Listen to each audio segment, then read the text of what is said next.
Om Namo Bhagavate Vasudevaya. Reading from Srimad Bhagavad Gita, chapter number 2, text number 47. This is one of the famous verses of Bhagavad Gita. Karmanyevadi karaste ma phalesu kadashina ma karma bala hedurgur ma te sangasta karmani. Evadi karaste. Karmani evadi karaste. Which means you have the right to perform. Adhikara means it's become your privilege, your right. So you have a right to perform your duty. If you are a Kshatriya, yes, Kshatriya work is actually allowed and you have the right. No one can actually say you shall not do it. If you are Brahmana, you have a right to perform that duty. If you are a Vaishya, farming, Goraksha, business is your right. If you are a Shudra, labor work, working under someone. Whoever working under someone is called labor. So they are said to be Shudras. That is a Sanskrit term for one of the social classes. There are 4 social divisions. And this is exactly like in the body, we have different limbs. Head is there, hands are there, legs are there, waist is there. So one of these going to be not functioning, then the body is not complete. Like that, one of these system collapses, then the society fails because it does not run properly. Just like hand is gone, then you are not complete. Similarly, head is not there, then the entire body will not function. It's almost dead. So, intellectual class is important, warrior is important, Kshatriya, protection, national security, and farming, food production is important, and to get that, labor is also important. So, you have a right to perform these activities according to your guna and karma. But Krishna says here, ma phalesu kadashina. You have no right to demand the results. Maintenance will be given, but profit is not allowed to ask. Just like a labor work for a big company. You cannot say, you give me a share of your profit. You take your salary, that is the maintenance. Because they want you to be healthy when you are working for them. So that they take care. And whatever you want to do with this maintenance money, you may do it. But you have no right to get into the profit of the company. Actually, Krishna is talking here, Nishkama Karma. There is Karma Yoga. Karma Yoga is also almost the same. The results are given to the Supreme Lord. Offered to the Supreme Lord. Jnana Yoga is the knowledge is dedicated to the service of the Lord. Bhakti Yoga, yes, from top to bottom of a person is surrendered to the Supreme Lord. Dhyana Yoga is just meditating upon the Supreme Lord. So all these things are there. These are the spiritual sections. The social sections, Krishna is telling us to dedicate their life to the Supreme Lord.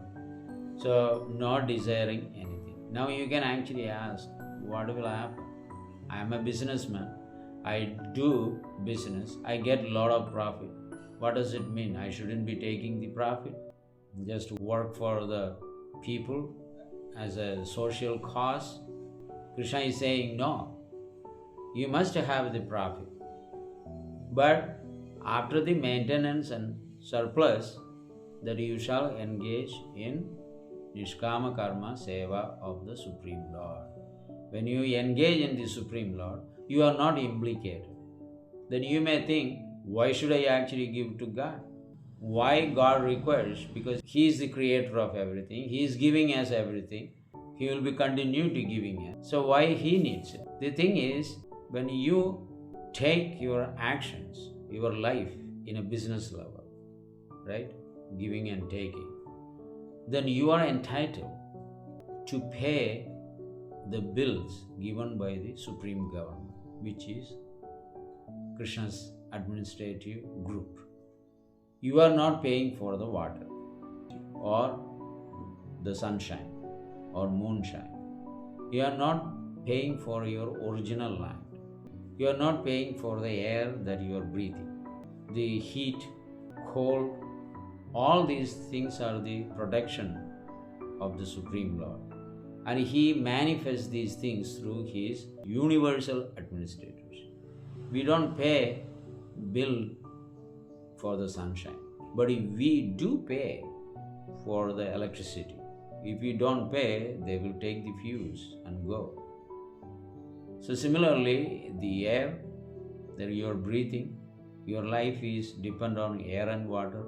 Who is actually giving? You are giving to the municipality. The water, air you don't pay. Air seems to be free, right? But if you take little oxygen from the hospital, what is oxygen? Simply a refined form of air, right? Breathing is going directly to your nose. So the oxygen is actually given. You pay for that. For the natural air, you don't pay. Without the air is given all the places for everybody, regardless of human beings or Hindu or Christian, Muslims, right? Jewish, this, that, animals, birds, beasts. Everyone's body sustains because they have to breathe. You can see if you look at a bird, how he is actually breathing. A dog, a cat, everyone has to have the air. Similarly, everyone has to have the water. So human beings, because of higher intelligence, they do different special activities for their enjoyment. And they have higher intelligence to produce and destroy. The other beings, they do not have it. It's just like a poor class of human beings are given a lot of rations and facilities. They get their rations. So it's like that. The animals are like that. They are exempted from the laws of nature. In terms of they haven't got to pay anything. They can use everything of the government. I mean the supreme government. So similarly, our people, those who are under poverty level, they are also supplied by the government. So others have to pay the taxes, even to the state and central government. Nowadays, to make it more easy, they made the GST program, so that regardless of who makes money, whether it's a poor or rich or middle class, they all have to pay the taxes to the government. And government in return gives a little bit here and there, distribute. So these are going on. So what about the government of the Supreme Lord? So we shouldn't be paying anything? That is what Krishna is talking about. I have explained to you so many things. It didn't make any sense to you. Now you do as a matter of duty, because all your strength and facilities to live in this world is provided by the personality of Godhead. Therefore, the results of your karma should be arpitam, should be offered to the Supreme Lord, Krishna. So, most of the people think that if I have to give to God, why should I even worry to work? Because I am not allowed to enjoy the results of it. So why should I actually work so hard like this? But Krishna says, you cannot run away from doing your duties. Not allowed to do anything except work, make money, and engage in a proper service. That money, extra profit. Not that keep on buying more and more cars and buying the lands and, right, building houses. Every city that you go for 2 days, you want to build a house there. And in this way, wasting the money. The rich people have so many houses in all over the places. And they have so many vehicles. They have no idea how to live in this world. And all this lavish, opulent life only bind them to the karmic reactions. The actions to develop the body, to advance in the material life or spiritual life is called karma. So we have to do activities that should not shrink your human existence. In other words, put you in trouble. Rather, identify the actions and without miserly mind should be engaged in Krishna's service for the propagation of the Supreme Lord. Who you give to, it doesn't matter to you. You're going to lose it anyway. Whether you give to your wife or your children, or it is just an attachment. But once you give to them or give to anybody, you are not going to have that. So why can't we give to God for a greater cause? You are supposed to be giving it away, whether you start from your house or for the social cause, for the international cause, for national cause, for any cause. Anthropomorphism, right? Anthropology, taking care of the humanity or taking care of the animals. So you are spending in any way.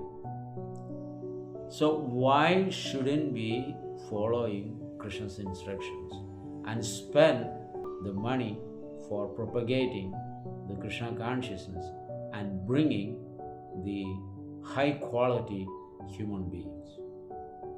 This is what it is. You are not keeping anything. You are in any way distributing here and there. So why can't we identify where I can do as a perfect service which does not produce any reactions?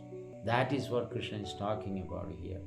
Karmanyevadi karaste ma phalesu kadachana. You do your duty, but don't use the result for any kinds of material sense gratification. Sense gratification has to be there. So naturally we need to enjoy a little bit. If you don't enjoy, then we are like a brick and stone, right? So anandamayo abhyasa, we are always seeking for happiness. For this happiness we need some money.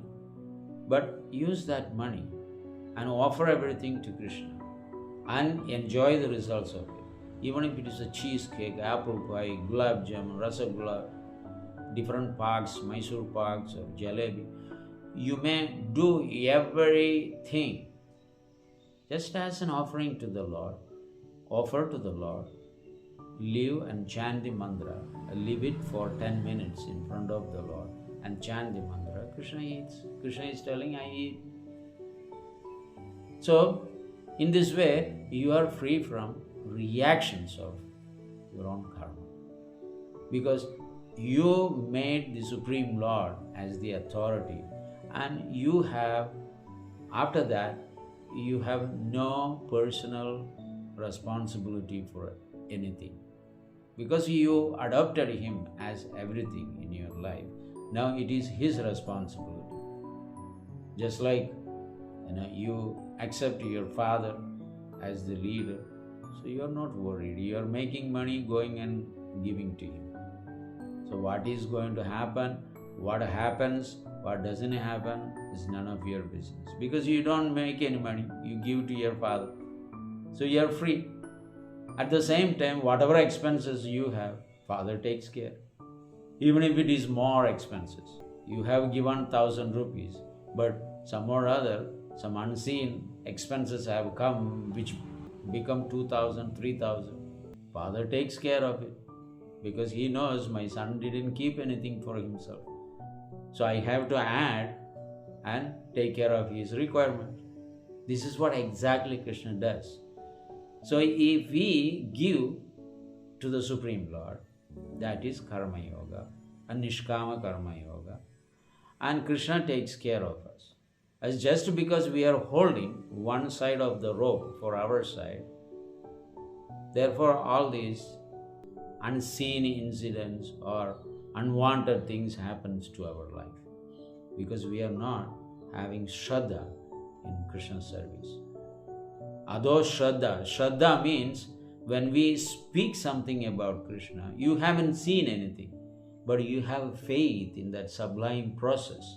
So therefore, you have to have faith in it. Faith in something that you already see, that is natural.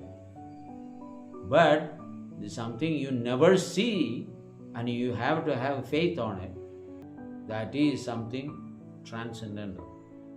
And we have so much faith in so many things. Why not in Krishna's bhakti?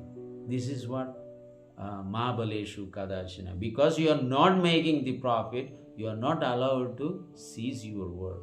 You have to continue to work.